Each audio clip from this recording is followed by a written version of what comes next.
Hi, Amy. Thank you very much for joining me today. So I wanted to have a chat with you about cryptocurrency. I know a lot of yoga teachers, this is something really new to them. And obviously the landscape has really changed a lot over the last year in terms of possibly going towards a cashless society. So can you just start with explaining a little bit about what cryptocurrency is, where the name came from, that sort of thing? Well, I mean, well, thanks for having me on this conversation. It's been such a narrative that's been going on during COVID.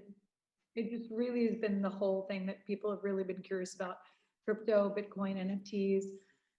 Cryptocurrency is basically digital currency, and it's basically moves currency to a digital file. And I think it's really making a distinction between fiat, which is paper money, and Okay. cryptocurrency, which is digital. So there's the big distinction that you could make that gets people to wrap their heads around it.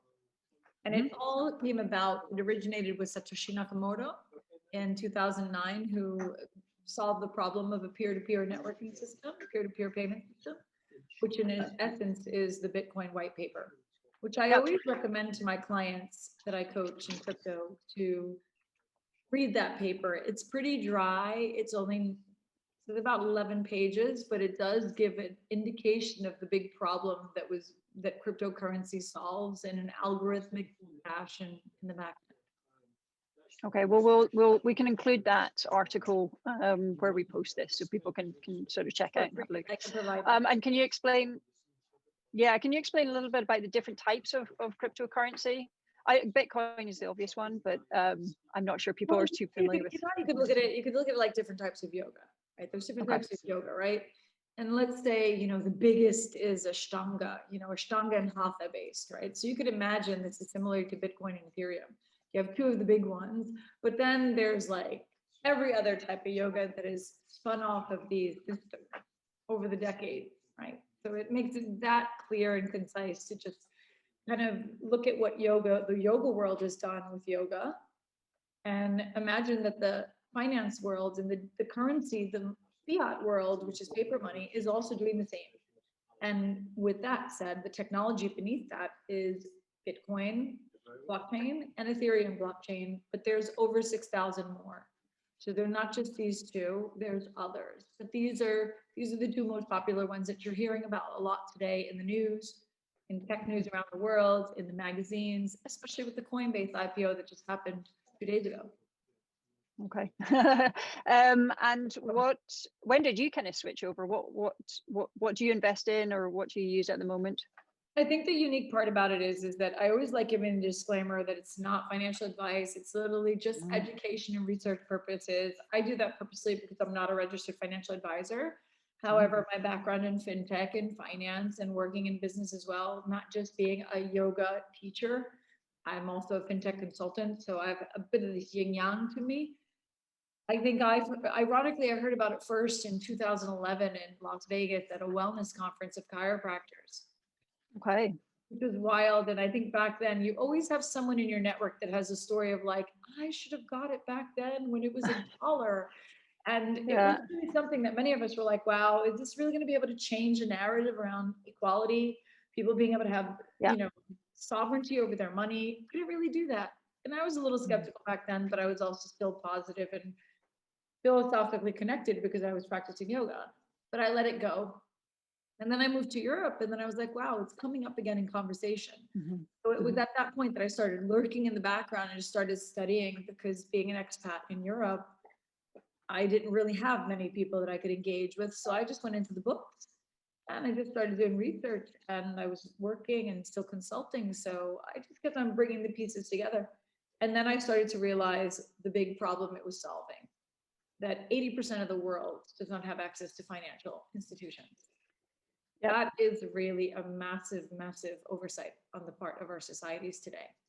So when you imagine the disruption that it's creating this holistic disruption that it's bringing news up in every area, whether it's a yoga professional alliance, whether it is at the moms at the park, or, even if it's in a cafe. The challenge of COVID is that the unique part about this is that we're not talking about it outside, but ironically, we're talking about it on the Clubhouse. So it's really fascinating that the platform that's bringing about an ability for us all to connect and talk together, we're meeting in there to have these conversations, which is super fascinating because it's given such a light at the end of the tunnel of COVID to reconnect mentally and socially with people, where we could have intelligent conversation, intelligent debate, and grow our knowledge as well. So it's been a real interesting dynamic. Sorry, Karen. No, go ahead. I was going to say one of the best places to sort of have a dialogue about this is Clubhouse. Is that right? Well, I would probably say it's not one of the best places, but I think the main thing is knowing your source and doing your own research. There's many people out there that say they understand the space, but they're really just looking at it for trading. Okay. They're really looking at it for trading. If I could keep it more to a simple Yip and Yannicka sort of way, as we say in Holland, is the dominant financial narrative that's been happening for the past 100 years has been masculine. And you can imagine that the new energy that's coming in is feminine. Yeah. Because the blockchains are decentralized. They're based in decentralized tech, consensus thinking, which means community thinking, community think, strategic design thinking, where we're like, okay, how do we solve this problem effectively, efficiently, but also keeping our acknowledgement of our contribution to that problem, So whereas it's not anyone taking credit anymore, it's now how can we create this as a cohesive unit to solve a problem together. And this is also why you're seeing so much talk in the news, so much talk all over the wires, simply because it's creating such a disruption in social groups, conversations with your mom and dad, and the traditional way of banking and exactly. how we spend. A key example is HSBC. On one note, they're saying they're blocking any of their clients that actually they're blocking them from buying MicroStrategy stock simply because MicroStrategy, Michael Saylor, who's the CEO, invested over 91,000. He's bought actually over 91,000 Bitcoins on his balance sheet. Wow. Because he's done that, HSBC has said you are forbidden to buy that stock. Okay.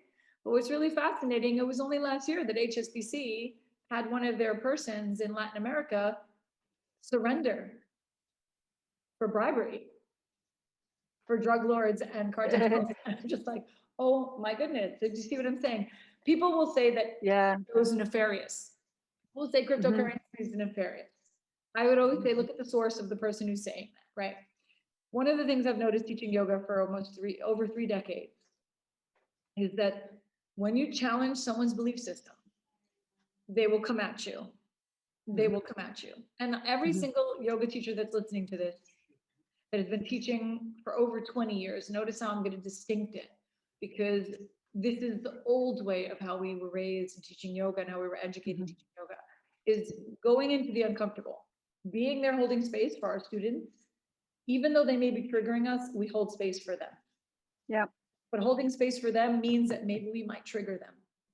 And the safe space in which we're triggering them is inside a room.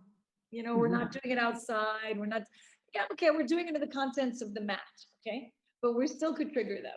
Even as my students would always say to me, one of the great gratitudes that they have is that I'm not one of those yoga teachers that's just, kind of Instagram fame, flowery, hippy dippy. No, I'm just down to earth.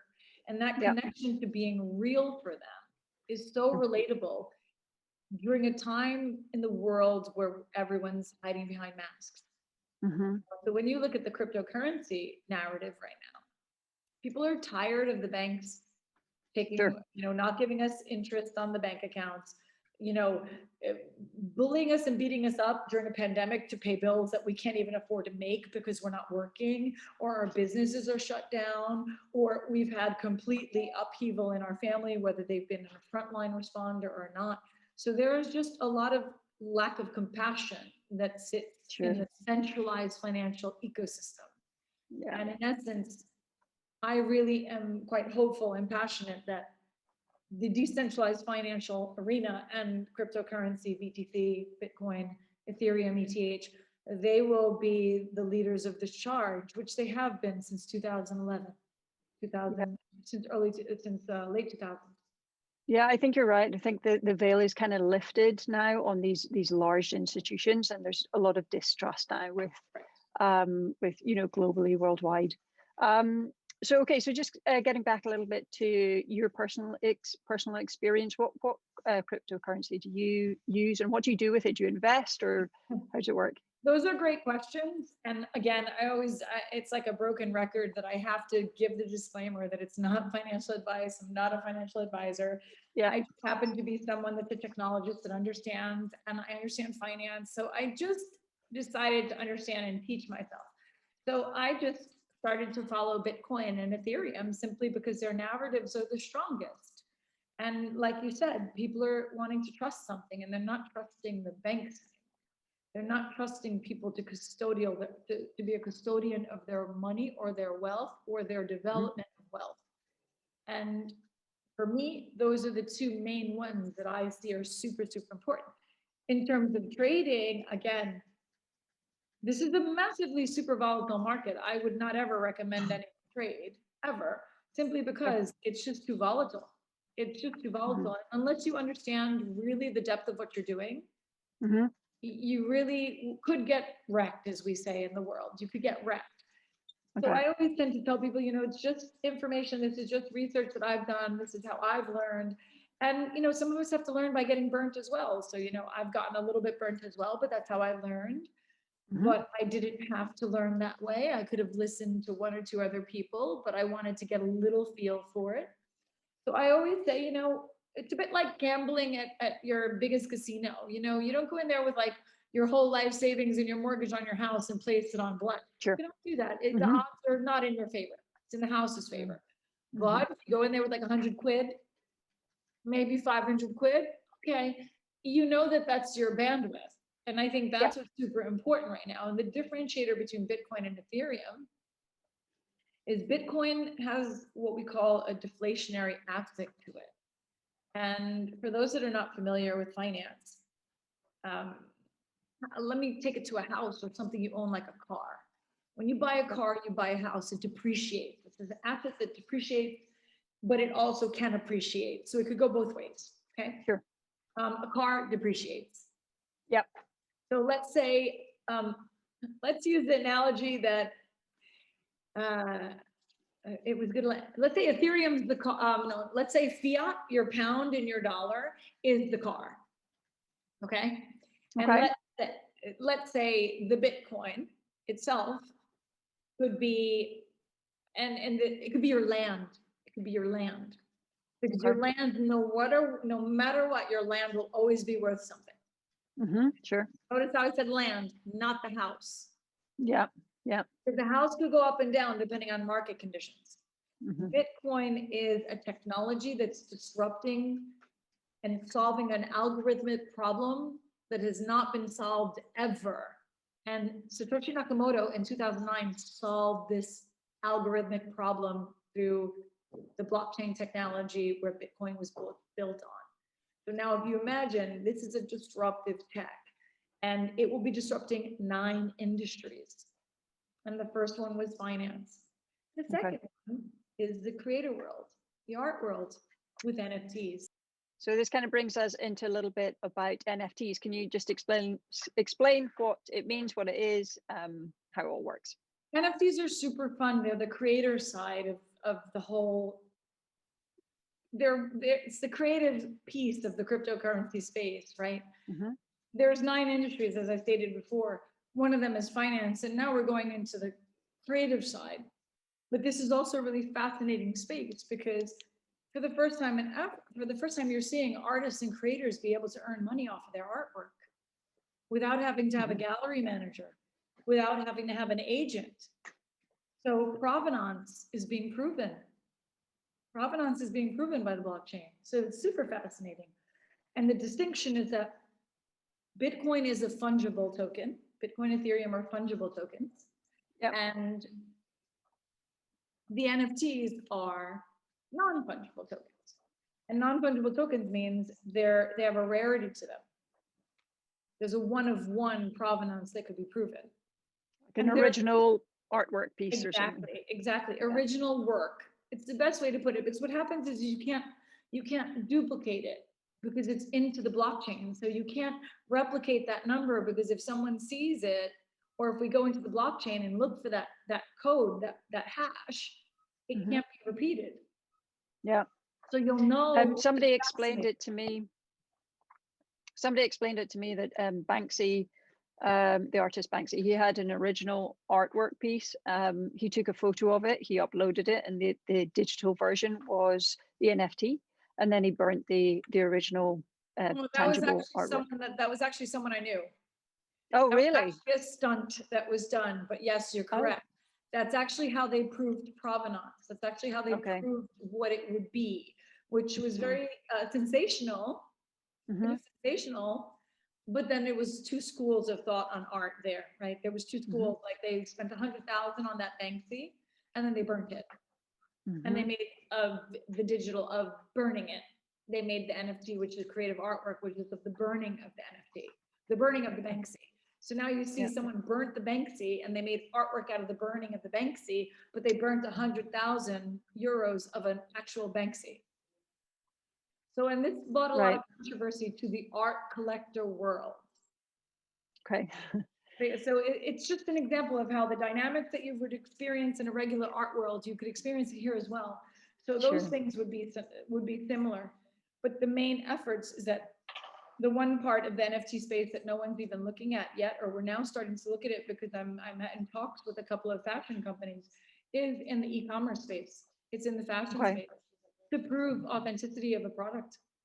For example, Burberry's, Mulberry's, Cartier, Aimees, Balenciaga, it's going to be able to prove original product ownership.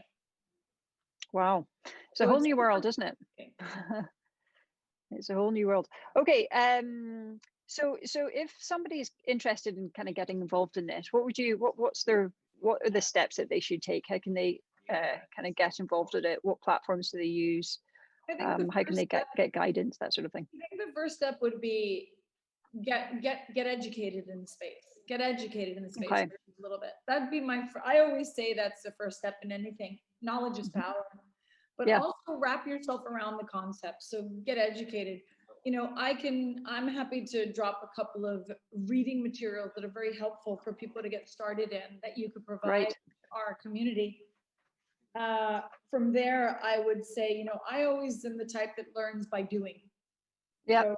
So when I work with my clients, one of the things I do is I take them through a course, and and through that course of 4 classes, of 4 sessions, they learn how to do it being handheld, where they have me there to assure them and reassure them that they're not doing something wrong. They're not, you know, it's already on your tax forms. It's already there.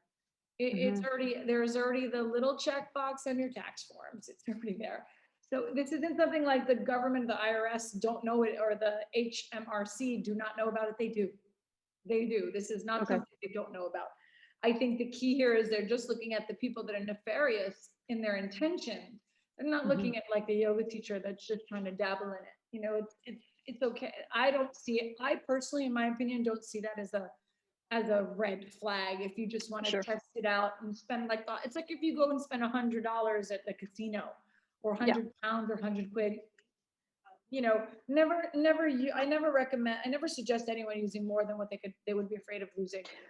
Always, yeah, that's true. That's some good advice. These are just the main disclaimers that I always like putting out there, because a lot of people get FOMO, they FOMO in.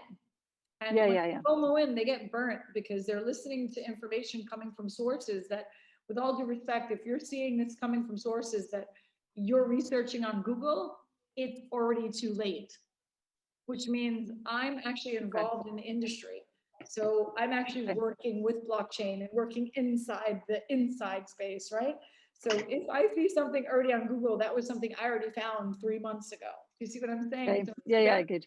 It's a very interesting thing where many people will start to be like, oh, I'm going to research the web. Be careful. You have to do your own research, but know your sources. And investigative journalism is super, super helpful here. And for me, I've always been a passionate person for researching, and, you know, leave it to a woman. We like doing stuff like that. But, you know, no man could cheat on us. No, I'm joking. But it's something where this is how I would lead them into it. And then also figure out their mindset around money. Yeah, that's also a big It's, part of it, isn't it? it's also Absolutely. a massive, massive part of this is you really have to have a deep understanding of your issues and non-issues with money. Yeah. Whenever I hear anyone say, "Oh, it's too expensive," or "I'm scared," or what if I get in trouble? Those are, as a coach, those are flags to me to start digging deeper to what's stopping the person, because it has nothing to do with what they're doing in that space. It has to do with something else. And until they clear those, yeah, it may be a little bit of a challenge to get involved in this space where you could openly embrace it. yeah, yoga is very that's very common in the yoga world. Is should yoga teachers be making money? All that's whole sort of thing. And I do think that's shifting now as well. Maybe this is a good kind of sort of platform or tool to use to in order to shift that. But it's a good point that you have to be aware of your mindset for sure. And it's a fascinating piece that you just brought up there, because when COVID hit, that was the first thing I did, because I'm a technologist, is I linked in with the CEO, who's a female of a payment company that is cryptocurrency payments. And I actually clicked in with them. And because I'm a technologist and I am technical, because I know this is one of your questions as well, I was able to pivot to at least place the API, which is the element that you might need after making your account with the company, into a test web page. Do you see what I'm saying? I actually went completely all in and started to find ways to save my studio, because right now the situation is that I'm potentially on the bridge of bankruptcy and losing everything in a country that's not my own. So for me, it's not about desperation, but it's about that mother who could lift up a car. When your child might be there. There's a sense of power and strength that come out of somewhere you never even knew existed. And for me, I started to just really dive so deep into this work that I got really good at it. And with that, I want to help other teachers and other yoga studio owners to help them pivot. And it's not just the ability to start, the possibility of considering it, but also as a understanding the balance sheet and understanding your assets in your company, potentially seeing the value of moving some of those assets into instruments that might be more beneficial going forward in the future. So how would this work in the yoga world, for instance? Like if you take a yoga teacher or maybe a yoga studio owner, how would this work for them, do you think? Well, I mean, the first thing is I'm actually in the process of researching that myself, to tokenize a percentage of my business, to tokenize a percentage of my yoga studio in Amsterdam. And by tokenizing it, an example of one way to do it, which is what I'm gonna try, is to tokenize a percentage of my studio and sell it to as many yoga teachers that want to buy it. And so when you say tokenizing it means you make it, I don't want to use this example because I know how people misconstrue it, which is why I'm going to set the disclaimer ahead of time. I'm going to use the example of fractional shares, but it's not a stock. So it's not, it's an asset.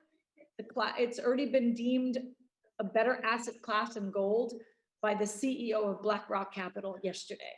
So just realize Bitcoin has just gotten the seal of better than gold by the CEO of a venture capital firm, one of the top in the world.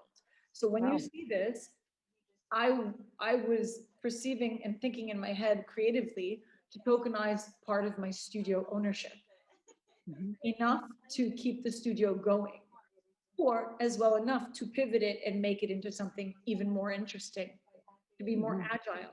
I think the challenge that happens with a lot of the yoga studios, and please forgive me because this is my opinion, is that I believe many of the yoga studios and many yoga teachers, as we chatted before offline, is that they're more left side brain. They're more creative. They're more on the creative side. And the unique part about my head is that I have them both. Right. I've come from teaching yoga, and I have that empathy and connection, but I have a background in tech and fashion and finance. So now you have the marriage of these two together, and the synergy of these two together is what's allowing me to be agile, to pivot into this space, right? But to educate and get someone else, they would need the hand holding for the most Sure. part. I agree. Yeah. And in their way, it would be the possibility of taking some of their cash reserves, as we move into what's happening with COVID and post-COVID, Yeah. we're going into we possibly could be moving into hyperinflation, which in essence, in the layman terms, means that holding debt isn't going to matter anymore. Because holding debt is going to be, it's going to be holding debt, but debt to who? If you can't work and you can't pay it back, what are you going to do? It sounds very transparent and very direct, but it is the truth, right? So countries have to start looking at that, and companies also have to start looking at that as well, which is why they're already starting to lay people off. They're already preparing for 22. And the yoga world is a unique one because I think now more than ever, we need yoga. I agree. Yeah. And I know that many of the yoga teachers listening to this video will agree, shaking their head. Yes, we do still need yoga. However, the distinction that we need is a yoga that is more authentic and real than what you see spread around these days. And recognizing that I'm also a yoga therapist. I'm a certified yoga therapist as well. So one must also recognize that triggering a client is not always negative, and talking to someone in a way that's quiet may actually set someone off on an edge as well. So everyone has their own uniqueness that they could resonate with that yoga teacher's style, which is why we still need so many. Even when I taught in prisons in New York, no, you can't go in there soft-spoken all the time. Yeah, sure. You can't, because that's a medium security prison. You have to have some sort of, ability to stand firm what you're doing. And I think there's this deviation away from what yoga really is, to this flowery, sort of soft sort of impression. And that's really not, in my humble opinion, going to help people that are going to be suffering from mental health, for sure not. Yeah, I agree.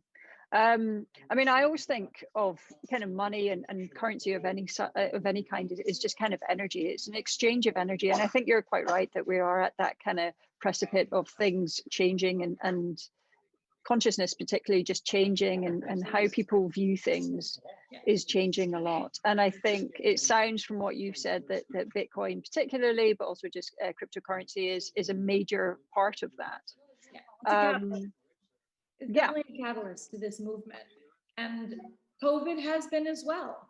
I mean, this has been, there's something that we say in this space when whales come in. Whales are people that come in and buy a lot of Bitcoin, but what they do is they shake out the tree.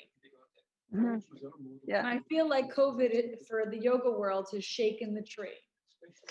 Yeah. And absolutely. I think that the yoga teachers that are going to forge forward will be stronger. They'll be more forward. They'll be more willing to get their hands more dirty.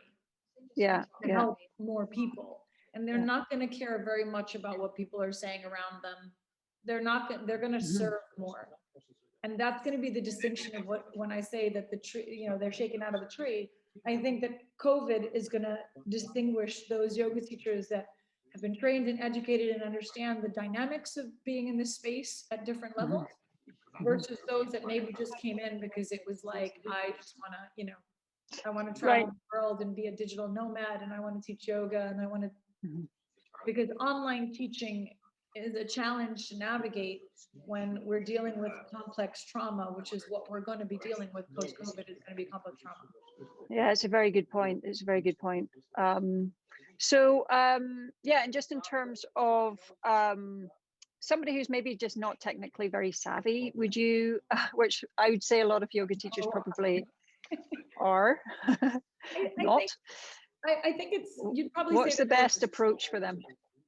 I think the best approach to them in Europe, I think it's a little bit more challenging because there's no heavy, the way to really get into it in Europe is to find a way to get onto an exchange that will allow you to connect to your bank and make a purchase there.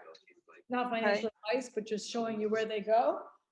But in the United States, I have Swan Bitcoin. I have Cash App, which actually lets you buy Bitcoin as well. You know, there is PayPal in the United States is letting you buy crypto as well, but they haven't opened it up to the rest of the world yet, which is really fascinating. The United States is heavily moving forward, and they're being the ones that are embracing. And as we say, they're hugging it now. They're bringing it in, whereas Europe is sitting on the side of regulation and scared of it. So, like with anything, when someone starts scared, being fearful of it, it's not the best approach because it doesn't allow for more free movement. So to circle it back to someone that's starting in the space, I think I go back to the first thing about educating yourself. You know, I'm happy to create an offer for all of those that are listening to this particular video for those are Yoga Alliance professional teachers. You know, I'm happy to collaborate with you, Louise, and we could create a little bit of a workshop. So any of those folks that would be interested, you know, they could reach out to you. And I'm happy to coordinate something like that. And then I'll take them we'll take them by the hand. Because I think that is the most efficient way that I feel in my experience would help someone that's who get lost and overwhelmed. Sure. No, I think that'd be great. And so, just a final kind of question: where do you see things in the future? Do you see people buying classes with cryptocurrency, or how do you think it will unfold? I believe it's going to be something. I believe it's going to be a combination of things. I'm in process of doing something right now that's related to the wellness space, so I'm working on something. So we'll see how I could bring an update to that later. Great. However, I would probably say that for now, we're still in the early adopter stage. So unless someone's really cutting edge and understands this work, I wouldn't embark on it other than as a personal owner. So I could speak from like a yoga teacher's perspective. I would want to get paid in Bitcoin or Ethereum. I'd be like, just pay me in Bitcoin, Ethereum. As a yoga teacher, that would be my answer. Just pay me in Bitcoin. Pay me in Bitcoin. If I'm a business owner, it may also be very interesting for that business owner to pay their teacher in Bitcoin as well. It may be very interesting because it's a deflationary asset, which means that little Satoshi that teacher could make now could be worth a lot of money in 5 to 10 years. It's very, very interesting. And again, it goes back to mindset shift, you know? And at this point right now, do I see it becoming something more mainstream in the storefront, in the B2C? I mean, this is it. I'm just putting the stake in the ground and making myself one of the, the first, where for my privates and my sessions and my offerings. Yes, I have already the system set up that if someone wants to pay me in crypto, they can. Great. And I allow it because I have nothing to lose right now post-COVID. Sure. I have nothing to lose. And there's a humbling experience when you've tried everything and you have nothing to lose. Yeah. And there's a sense of peace about it too, because for so long that I've been teaching yoga and the benefits it's brought me all my life, I truly want to be able to support other teachers to help them understand this so they can also take care of themselves and make a living for themselves that's fair and equitable without having to worry about, people doing that. No. Something that they could even do on their own. However, the challenge is the people that have crypto, would they be their customer? That's the challenge. You see, that's it. I guess so, yeah. So it goes both ways. So I think a studio may be easier. I think a yoga teacher may be harder to move that ball. Yeah. Simply because I think that it's interesting. It goes back to the rhetoric that yoga teachers shouldn't be making money, and they shouldn't. It goes back to artists. You have the same thing with artists. Right. The same thing with artists. It's like there's something to be said about those soft industries that people apparently think are not valued. But this is also what blockchain is doing. Blockchain is going to be doing this. It's going to be disrupting the value of someone identifying what your work is worth. Yeah, absolutely. This is a massive thing for the future. We just haven't seen it come to full circle because the big organizations that have balance sheets and employees like the NFL or like the soccer team and a football team in England actually just gave okay to pay their players with Bitcoin. So there are some high establishments that are doing this. But at our level now, the most humble thing I could do is educate as many, if not every single woman or every single teacher in your database, every studio owner in your database, to help them understand this. And if I could do that, I think I've done a good service to them, because then it allows them to sort of fly away and figure out what they want to do with it. And maybe they might. I hope this does happen, but it's an interesting time just to observe it all and hopefully get involved in this as well.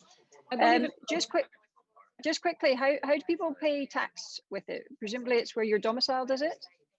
Well, whoops. Falls to the floor. Sorry. Okay. How do the tax part of it?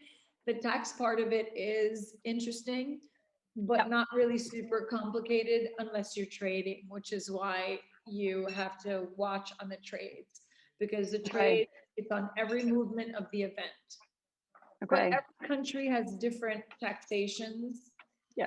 And also, you know, the UK has unique laws that are embedded to the UK that may be not so friendly under the deep end of Bitcoin, which I just heard about today, and it left me thinking about where that could go. But Bitcoin can't be confiscated, so in some ways people may try to bring their traditional finance information into the equation, which is a misnomer, because you cannot apply traditional central finance methodologies and modalities into understand the decentralized financial space and or Bitcoin, Ethereum, NFTs, etc. You can't, it's not that easy to do.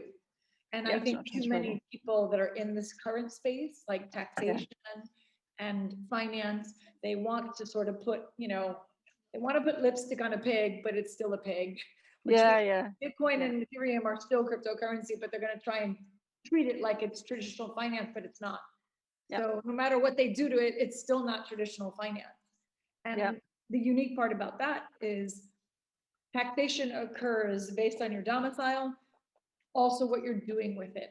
And the unique part about Bitcoin is that it's considered an asset, which means as long as you don't touch it, as long as you don't touch it, you don't pay taxes on it. Wow. Great investment then. Exactly. It's a store of value. It's just saying, like, that's your wealth builder. You know, it's not financial advice. Always do your own research, but Bitcoin is your wealth builder. It's something that you put away and say, you know what, that's in 5 years. That's 5 years.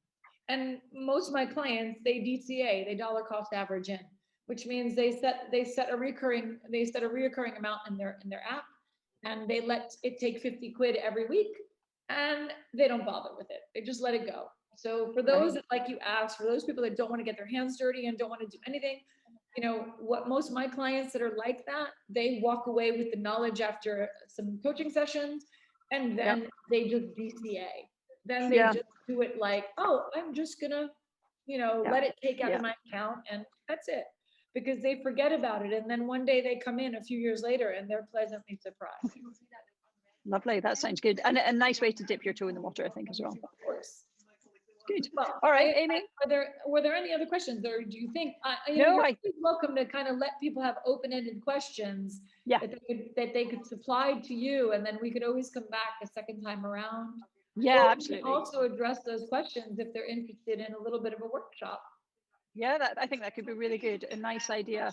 As I said, a lot of yoga teachers are fairly new to this, so just kind of getting a sort of understanding of the base of how it all works is step one. And I'm sure a lot of people will be interested in understanding more. I think once we start seeing more of these lockdowns extended, people are really going to have to start looking at the possibility of UBI, which is universal basic income. And that's scaring a lot of people, but how do you get UBI? By adding value. How do you distinct your value? Through crypto, through the blockchain. Through the blockchain, because then no one could say what your worth is, because then your worth is created by you. Yeah, I do love it. It's very empowering. As Dr. Joe would say, which I love immensely, we're living in some very interesting times right now. Very interesting times. Yeah. It doesn't matter how old you are. It's always a great time to get in. Doesn't matter what day it is. It doesn't matter what time it is. It's always a great time to dip your toes in this space. So at least you're not left behind. Good. That's great. That's really good. Well, I personally am going to be investing for sure. So, and hopefully many others. Everyone I've spoken to has said the same. Yeah. It's very exciting to be kind of part of it as well. Actually, I think so. It's super exciting because there's so many ways that this is going to help in healthcare, and our data, and and disrupting of insurance space, disrupting of real estate. This is disrupting a lot of industries, not just sure. Yeah. So it's going to be very, very interesting to see, especially with COVID, because we also have med tech. We have also med tech. So we have a lot of really interesting technological developments and innovations around the world. Yeah. But I think the one statement that keeps on resonating with me and ringing in my ear is the fact that how people don't really value yoga teachers as being valuable in what they do. But I also feel personally that's come from the dilution of all of the teacher training that are just like coming out one after another. And instead of the training stopping and there more regulation on it, they just keep on building up. And even myself, I don't even, my teacher trainings are like less than 8 people.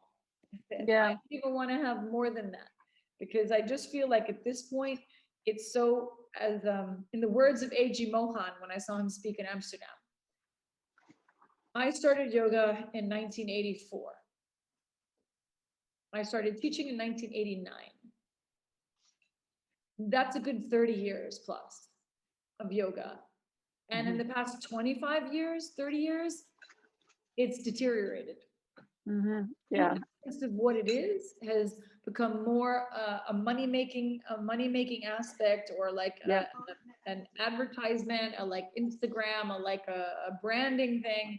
And it takes away from the essence of what the benefits of yoga did and still does for people that just don't advertise it. I mean, I'm not meaning I don't mean advertising's bad, but I think there has to be a delicate balance where there's got to be a delicate balance.